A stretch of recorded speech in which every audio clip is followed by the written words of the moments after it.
नमस्कार, आपका मेरे यूट्यूब चैनल पर हार्दिक स्वागत है। आज हम कंपैशनेट अपॉइंटमेंट के नियमों पर चर्चा करेंगे। आज हम बात करेंगे कि विभाग को क्यों ज़रूरी हुआ कंपैशनेट अपॉइंटमेंट स्कीम को बनाना।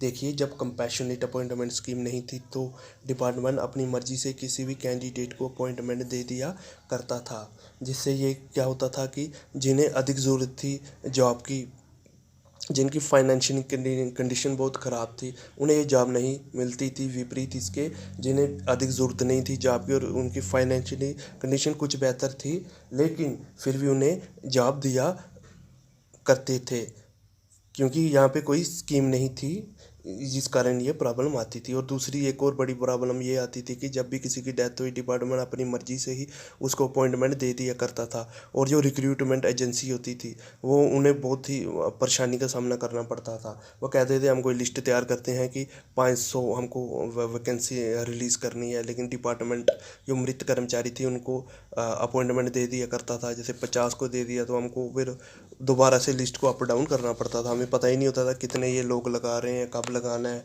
किसे लगाना है। तो इसलिए इसके कुछ नियम बनाने चाहिए। और जो जिन्हें अधिक ज़रूरत थी नौकरी की, वो सब मिलके सुप्रीम कोर्ट में उन्होंने गए, और सुप्रीम कोर्ट ने भी उस पर काफ़ी अच्छे से संज्ञान लिया, जिसमें सुप्रीम कोर्ट ने ये कहा कि इसके लिए एक स्कीम बनानी चाहिए। जिनको अधिक ज़रूरत है उनकी फाइनेंशियल कंडीशन देखनी चाहिए, ये भी देखना चाहिए मृत्यु किसकी पहले हुई है, कुछ बातों को ध्यान रखना चाहिए। और ये भी देखना चाहिए कि भाई ऐसा नहीं है कि डेथ हुई लगा दी है, इसके लिए कुछ कोटा रखें। जब डायरेक्ट रिक्रूटमेंट वैकेंसी आएगी तो उसके बीच में इनको लगाना चाहिए।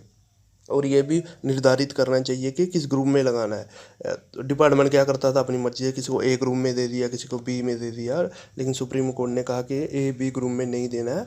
ये ज़रूरत है अपने परिवार को चलाने के लिए। जो हम जो जॉब लेते हैं, इसको हम इनको किसी को गेस्टेड या ऊंची पद हम नहीं दे सकते। इसके लिए हमको ग्रुप सी या ग्रुप डी में ही दे सकते हैं।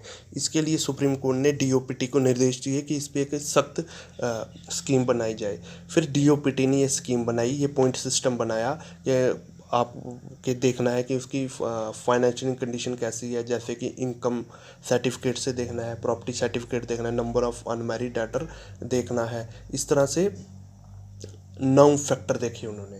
अलग अलग विभाग में किसी में 10 भी हो सकते हैं, किसी में 8 भी हो सकते हैं, लेकिन मोटे मोटे तौर पे उन्होंने ये 9 फंक्शन देखे, सबसे ये सर्टिफिकेट मांगे। फिर उन्होंने देखा ज़्यादा ज़रूरत किसको है, फिर उन्होंने ये जॉब देना बेहतर समझा।